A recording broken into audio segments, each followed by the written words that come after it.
And our last visit... Well, here we see Genesis all together again, which I suppose is a bit of a surprise for some people, following on those news stories, Phil. That's right. Well, people, I think, since I've been... Well, we've all been doing stuff on our own. I think everyone assumes that as soon as you start doing things on your own, that's the end of the band. And it's never been any doubt between the three of us that, you know, we always get together every so often when all the time presents itself to do something. So I think it's just something to write about, basically, the people that say that we're splitting up or have split up. There's no story behind no split up, Mike. Well, that doesn't make such a good headline, actually. Genesis don't split up. Michael, why exactly are you still doing it, though? Because you do have very successful other careers as well. I think we do it because we enjoy it. That's why I do it. No, I think that there's still something that we produce together musically that we're unable to do on our own. And I think each time we sit down to write a new album, we sort of see how it goes, and once again, it's gone well. Do you ever have any doubts, Tony? Well, when we come back together? Yeah. Well, I mean, you're sort of 2 years on, slightly different people. When you first get back to play in the first week or so, I think it takes a while to get used to each other again. But, no, I mean, I think we have a lot of mutual respect. We go back an awful long way now, I mean, 15 years or something. And, you know, we wouldn't be back together if we didn't enjoy doing it together. You know, obviously we've got alternative things to go to, and we just do it because we enjoy it. What is the weird thing, though, Tony, about the three of you when you get together? What we write as a group, I don't think any of us could write as individuals. What we tried to do on this album, like we did on the last album, is write every song co-written. It gives a justification for the group's existence, and we just feel that we write things that way that we could never write on our own. Just things develop within the group. When you're all playing together somehow, one person plays off another, and just ideas develop that you just wouldn't do on your own. How do you actually do it, Mike? How do you put the things together? How do the songs emerge? Well, working this way, we start with, I don't know, a drum machine just starts playing, or a rhythm or a riff or something. Is that the drum machine over there? No, you can't even hold his sticks anymore. I know, sticks anymore, over the hill. His drumming days are over. No, we do a lot more with Phil singing, which I think works a lot better because you get vocals and melody lines written early on. I think someone starts playing and you just improvise, and out of the melee and moments of chaos, good moments come. Tony, when you write a song, do you always know what they're going to be about, you know, when they actually start out? I mean, there's some titles on the wall over there. Zeppo and Fleetwood Mick. Yes, well, that's sort of like thinly disguised kind of... no, if a track reminds us a bit of some group or some aspect of it does. In fact, I mean, the one called Zeppo doesn't actually sound anything like the group. But it just did, the first riff did. The group Zeppo. What's the balance nowadays for all of you between the solo stuff and the Genesis work? Tony, how does it balance out for you? Well, I don't know. I think it seems to, I mean, looking at it time-wise, it works out about 50-50, I should have thought, doesn't it, now? Each new thing is what's exciting. You're kind of much more interested, I think, in the current thing than you are in anything you did a couple of weeks ago. When we do an album, and then we go on tour, and we're on tour for 4 months, and then when that's done, you sort of, well, let's do something different, let's do something fresh, and everyone splinters and goes their own ways, and either produces other people or does a soundtrack or does something else, you know. And then by the time that's run its natural circle, and you've had a bit of time off as well, you're coming back. What's the one constant factor, Mike, about Genesis, then, over that 15 years? It's the people, basically, I think, is what decides what comes out. We do a lot of laughing, actually, which I think is very important. I mean, we spend more time laughing than playing. We just keep on rocking, man.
possibly be number They've one? recorded just down the road, and when they started work on their new album, released yesterday, Richard Skinner went down there, and when they were putting the finishing touches to this, Skinner it was, again, who was to be found beating a path to their studio door deep in the heart of the Surrey countryside.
Last time we spoke, you had barely got halfway through the recording of the album. Now it is complete. Are you satisfied, Phil? Oh, yes. Oh, yes, very satisfied.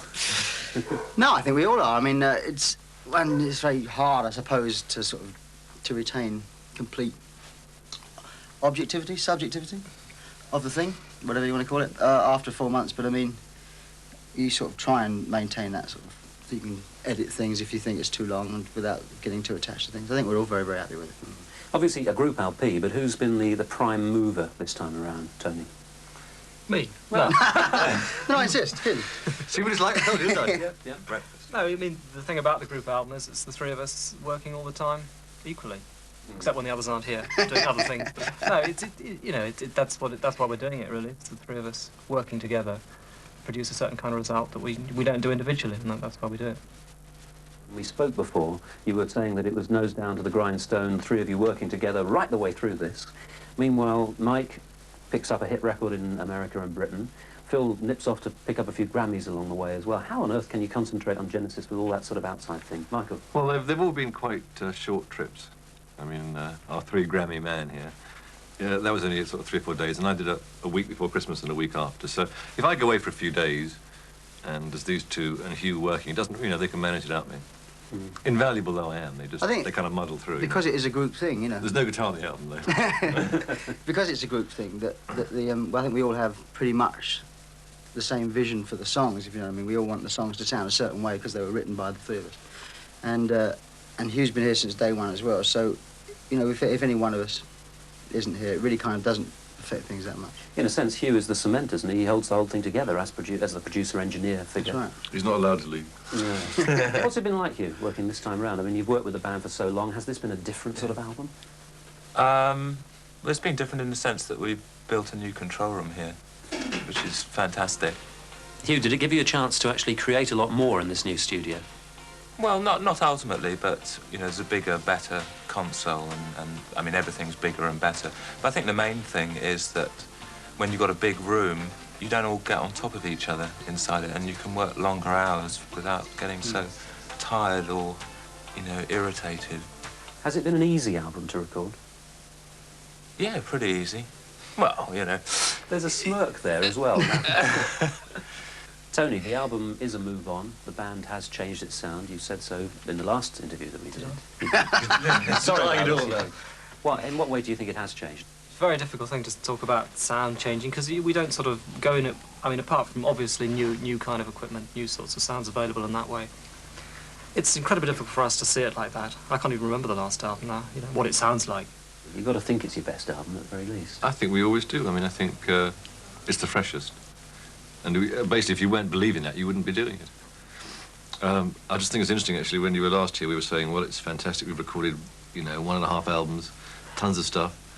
And today we're trying to work out what goes on and what doesn't go on, and we're having a great heartache over it.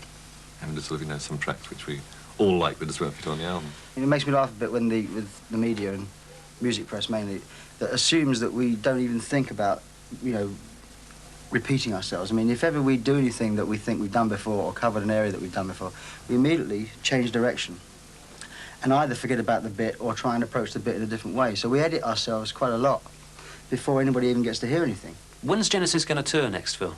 We start in September in America. But we're actually touring through to the following June. And in the UK? I think it's going to be May, June, Europe and UK.